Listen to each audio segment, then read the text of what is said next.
आगामी स्थानिक स्वराज्य संस्था निवडणुकीत मैत्री संघटनेच्या सर्व तृतीयपंथीय समुदायांना राजकीय प्रतिनिधित्व मिळावे अशी मागणी संघटनेच्या अध्यक्षा मयुरी आळवेकर, अंकिता आळवेकर, शिवानी गजबर, अमृत आळवेकर यांनी पत्रकार परिषदेत केली आहे।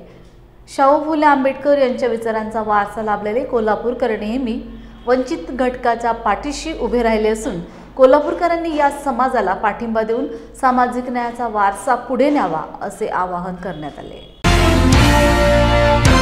नमस्कार, मी शिवानी गजबर, मैत्री संघटन तसेच हे सर्व बसलेले आपले सहकारी। आम्ही या पत्रकार परिषदेच्या माध्यमातून हे सांगू इच्छितो की सध्या येऊ घातलेल्या स्थानिक स्वराज्य संस्थांच्या निवडणुकींमध्ये प्रत्येक राजकीय पक्षांनी तृतीयपंथी घटकांचा प्राधान्याने विचार करून जे इच्छुक उमेदवार असतील संपूर्ण महाराष्ट्रामध्ये प्रत्येक जिल्ह्यामध्ये त्या इच्छुक उमेदवारांना ज्या त्या राजकीय पक्षांनी प्रतिनिधित्वाची संधी उपलब्ध करून द्यावी आणि त्यांना निवडणुकीमध्ये उमेदवार म्हणून त्यांना संधी द्यावी।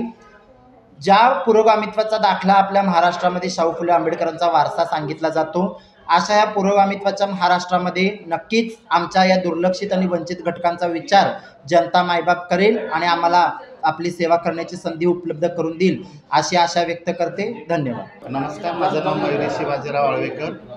आपला प्रेस कॉन्फरन्स घ्यायचं कारण असं की ज्या आता स्थानिक स्वराज्य संस्थांच्या निवडणुका आलेल्या आहेत, इतक्या जवळ निवडणुका आल्या असताना आमची चर्चा किंवा आमच्याविषयी बोलणं कुठंच दिसत नाही आहे। कारण की हा एक पहिलाच प्रयत्न असा नाही आहे, प्रत्येक भारतामध्ये इतर जिल्ह्यांमध्ये राज्यांमध्ये तृतीयपंथी लोकांना संधी दिलेली आहे, तर तशीच संधी महाराष्ट्रात ती मिळावी यासाठी आम्ही आमचं मत मांडण्यासाठी तर सगळे आमच्या समाजाचे प्रतिनिधी एकत्र आलेलो आहे आणि त्यांना संधी देऊन एक काम करण्याची, त्यांना समाजामध्ये नवीन प्रोत्साहन दिलं तर खूप बरं होईल अशी एक विनंती आहे।